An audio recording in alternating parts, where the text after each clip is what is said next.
Hi hello నమస్తే welcome to our channel. నేను సహస్ర. చిరంజీవి గారు విశ్వంబరతో మన ముందుకి నెక్స్ట్ రాబోతున్నారు. ఈ సినిమా మీద భారీ అంచనాలే ఉన్నాయి. అయితే ఈ సినిమాని పాత సినిమా ఒకటి ఉంది, దాంతో పోలుస్తున్నారు. అదేదో కాదు, Jagadeka Veerudu cinema super hit అయింది కదా, ఆ సినిమాతో పోలుస్తున్నారు. మరి ఆ సినిమాకి ఈ సినిమాతో ఎందుకు పోలుస్తున్నారు? మరి ఈ సినిమా బడ్జెట్ ఎంత? ఈ సినిమాలో ఎవరెవరు ఉన్నారు? ఈ సినిమా కథాంశం ఏంటి? అసలు విశ్వంబరానికి జగదేక వీరుడికి సంబంధం ఏంటి? ఇటువంటి అంశాలన్నీ కూడా ఈరోజు మనతో పాటు ఉన్నారు ప్రముఖ film critics, senior journalist Hemasundari గారు. వారిని అడిగి పూర్తి వివరాలన్నీ తెలుసుకునే ప్రయత్నం చేద్దాం. నమస్తే సార్. నమస్తే అమ్మా.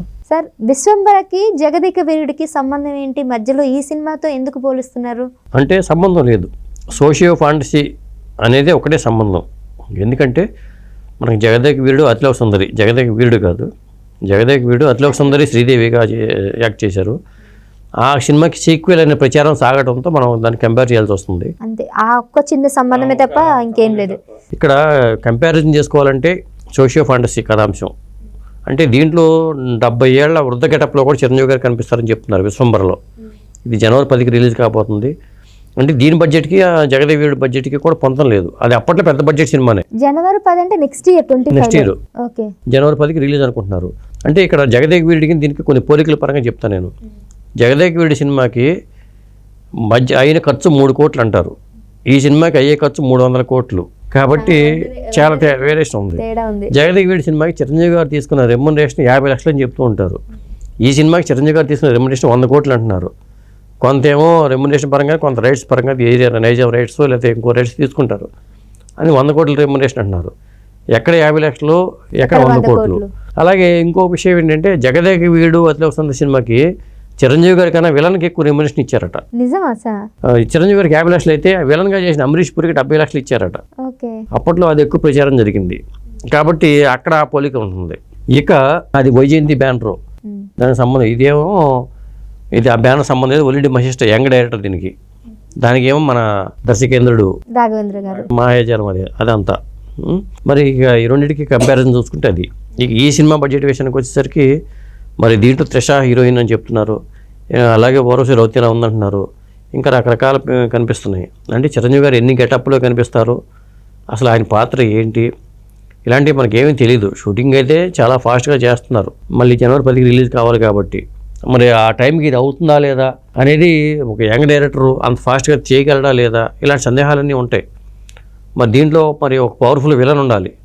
జగదేక వీరుడు అతిలోక సుందరికి అమరీష్ పురి వచ్చాడు, మరి దీంట్లో ఆ పవర్ఫుల్ విలన్ ఎవరు ఏమిటి, ఇంకా ఎంతమంది, చిరంజీవి గారు ఒక్కడే కాకుండా ఇంకా ఉంటారు కాబట్టి వాళ్ళందరూ ఎవరెవరు, ఈ వివరాలన్నీ కూడా మనకి బయటికి రావాల్సిందే. కానీ వాళ్ళు అఫీషియల్గా చెప్తే మనం చెప్పాల్సింది తప్పితే ఏదో ఊహాగానాలు చెప్పడం కూడా మనం కరెక్ట్ కాదు. కాబట్టి అమరీష్ పురి లాంటి పవర్ఫుల్ విలన్ అయితే మనకి ఇప్పుడు దొరకరు.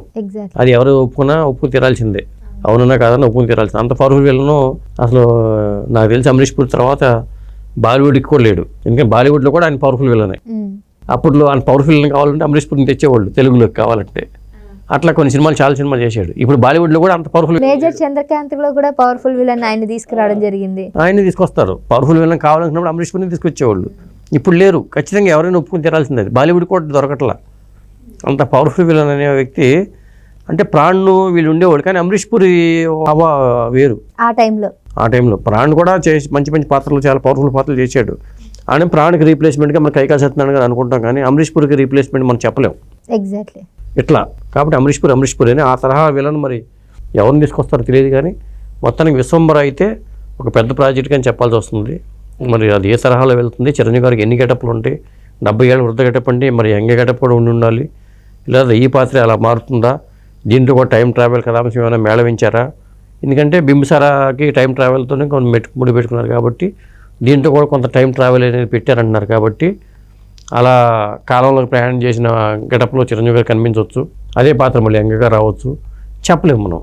ఎగ్జాక్ట్లీ. సో మీరు ఇందాక చెప్పినట్టు రెమ్యునరేషన్ వేరియేషన్ చూస్తుంటే ఆయన బడ్జెట్ 100 కోట్లు, 50 లక్షలు ఎక్కడ, 100 కోట్లు ఎక్కడ, 3 కోట్లు ఎక్కడ, 300 కోట్లు ఎక్కడ, ఇంత వేరియేషన్ అంటే ఎన్ని ఇయర్స్ అవుతుంది సార్ ఇదంతా, ఈ సినిమా తీసి జగదేక వీరుడు అతిలోక సుందరి?